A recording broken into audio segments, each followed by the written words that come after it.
जय शिव शंभू। जो भक्त घर में शिवलिंग रखते हैं, पूजा करते हैं, निमित्त पूजा करते हैं, उनके लिए कुछ खास बातें हैं जो सबको पता होनी चाहिए और ये नियम आवश्यक है जो हम बताएंगे। शिवलिंग, सबसे पहले बात करते हैं शिवलिंग किस दिशा में होना चाहिए।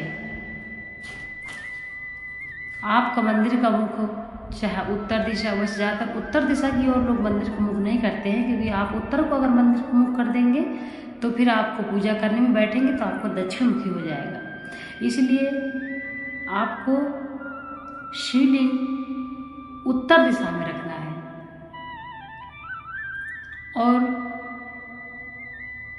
शिवलिंग जिस घर में हो उस घर में नंदी का होना अत्यंत आवश्यक है, इसलिए नंदी भी रखें। अब नंदी कैसे रखना है? नंदी को भगवान शंकर के दाहिनी साइड जलहरी के पास ऐसे रखना है जैसे भगवान को, शिव शंभू को नंदीश्वर 24 घंटा देखते रहते हैं, ऐसे रखना है। तो सबसे पहली बात है कि शिवलिंग को रखने की दिशा सभी को पता होनी चाहिए यदि आप घर में रखते हैं तो। घर में जो भक्त शिवलिंग रखते हैं उनको अंगूठे के बराबर ही शिवलिंग रखना चाहिए। घर में 6 अंगुल से बड़ी मूर्ति रखना सही नहीं बताया गया है।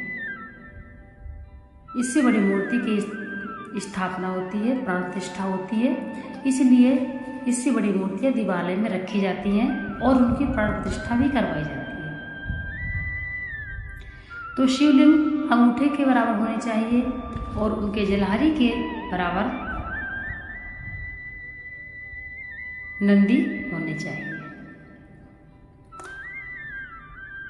सबसे बड़ी बात है जो सभी को मालूम होना चाहिए, गर्मी का दिन चल रहा है, गर्मी चल रही है, जेठ का महीना चल रहा है, इसलिए जो भी भक्त घर में शिवलिंग है, जिनके भी है, सभी के लिए यह नियम होना चाहिए और सभी को यह पता होना चाहिए कि जेठ का महीना लगते ही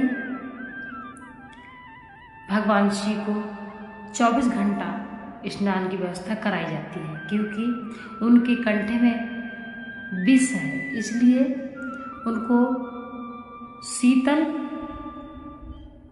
तब बहुत जरूरी है। तो जैसे जेठ का महीना लग चुका है तो आप सभी को अपने घर में ही, आप दिवाली में देखते हैं लोग स्टैंड बनवा के उनके ऊपर एक पीतल का, तांबे का या फिर मिट्टी का पात्र रखते हैं स्टैंड बनवा के, और उसमें एक धागा डाल दो, ये बना हुआ आता है, वो ले लो, बस एक एक बूंद शिवलिंग में टपकता रहता है जल।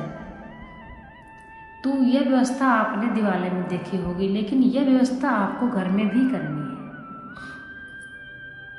आप एक छोटा स्टैंड बनवाइए, छोटा स्टैंड बनवा के छोटा सा पात्र ले लीजिए, मिट्टी का ले लीजिए, सबसे शुद्ध मिट्टी का माना गया है, और उसमें छोटा सा छेद करके गांठ लगा के धागा डाल दीजिए और धागा थोड़ा सा नीचे आपको लटका देना है।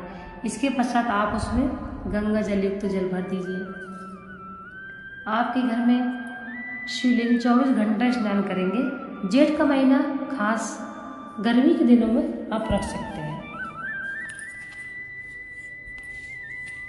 इसलिए आपको ये करना बहुत आवश्यक है। जिस घर में शिवलिंग है उसको विशेष रूप से ये बात का ध्यान देना चाहिए। जब आप यह पात्र रखते हैं, छोटा सा स्टैंड बनवा के 3 पाए का स्टैंड बनवा लीजिए, उसमें रख दीजिए और बीच में शिवलिंग रख दीजिए। इसके पश्चात आपको उस पात्र में कैसे क्या करना है, उस पात्र में आपको थोड़ा सा गंगा जल डालना है, शीतल जल डालना है, उसमें आप दूर्वा डाल सकते हैं, शहद डाल सकते हैं, कच्चा दूध डाल सकते हैं गाय का। इस प्रकार से आप उसमें शीतल वस्तु डाल करके ही भगवान को स्नान करें। थोड़ी सी चीनी डाल सकते हैं। जब खाली हो जाए वह पात्र तो उसको फिर भर दीजिए। जब दोबारा भरिए तो उसमें कुछ मत डालिए, शुद्ध जल डाल दीजिए, गंगा जल युक्त बस, कुछ मत डालिए। भगवान शिव की त्रिकाल संध्या ही बताई गई है। भगवान शिव की त्रिकाल संध्या होती है, इसलिए घर में त्रिकाल संध्या सब कोई नहीं कर सकता है, तो ये व्यवस्था बहुत ही अनिवार्य है। जितने भी शिव भक्त हैं सभी को ये बात पता होनी चाहिए कि भगवान शिव की त्रिकाल संध्या ही होती है। गर्मी का सीजन चल रहा है, बहुत गर्मी है, इसलिए सभी को यह व्यवस्था कर देनी चाहिए। यदि आपके पास मंदिर है, दिवाला है, वहाँ ऐसी व्यवस्था है, यदि नहीं है तो यदि उस मंदिर का कोई मालिक नहीं है, ऐसे ही है शिवलिंग स्थापित हुए, सब कोई पूजा पाठ करता है, तो आप ही वह व्यवस्था कर दीजिए। आप स्टैंड बनवा के उस पर पात्र रखवा dीजिए, जो भी व्यक्ति पूजा करने आएगा उसमें जल डालेगा। इसी प्रकार से ये व्यवस्थाएं सबको देखनी चाहिए। गर्मी का सीजन चल रहा है, इसलिए अपने अगर आपके गेट के पास से गाय वगैरह निकलते हैं, जानवर निकलते हैं, आप गेट के पास जगह है तो एक पात्र में जल भर कर रख दीजिए। जीव जंतुओं के लिए भी बहुत आवश्यक है। गीता में बताया गया है, भगवान श्री कृष्ण कहते हैं गीता में कि हर जीव में मैं हूँ, कुत्ता बिल्ली हर जीव में ब्रह्म है। इसलिए मनुष्य का कर्तव्य है कि हर जीव में ब्रह्म को ही देखे और सेवा करे। अपने छत पर पक्षियों के लिए जल रखिए।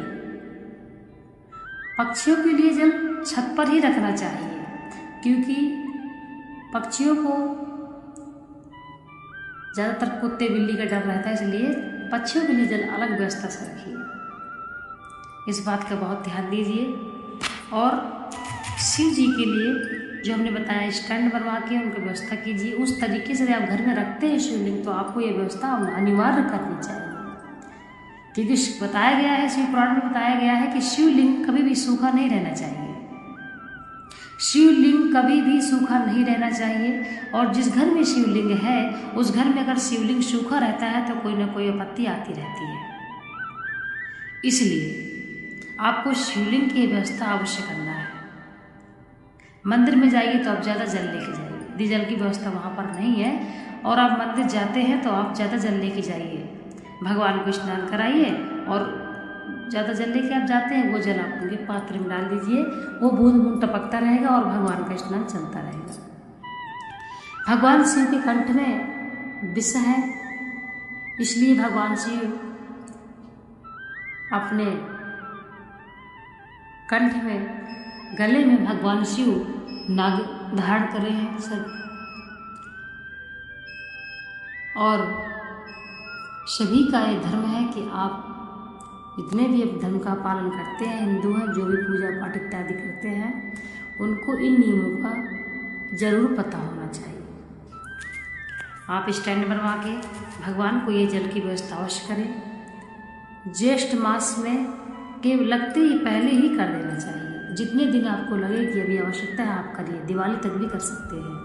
भगवान शिव को हमेशा कैलाश पर्वत में ही निवास करते हैं, इसलिए आप इसको समझिए और पशु पक्षियों के लिए भी जल की व्यवस्था करिए। यदि आप मंदिर में जल की व्यवस्था कर देते हैं, पशु पक्षी प्यास से मर रहा है तो कोई जरूरत नहीं है। इसीलिए पशु पक्षियों का जो कोई ध्यान देता है, भगवान उसी की ही पूजा स्वीकार करते हैं। गीता में बताया गया है, सब में ब्रह्म है, मैं ही हूँ, हर जीव में मैं ही हूँ। आत्मा में ही परमात्मा का वास होता है, इसलिए हर जीव ब्रह्म को देखिए और हर जीव की सेवा कीजिए।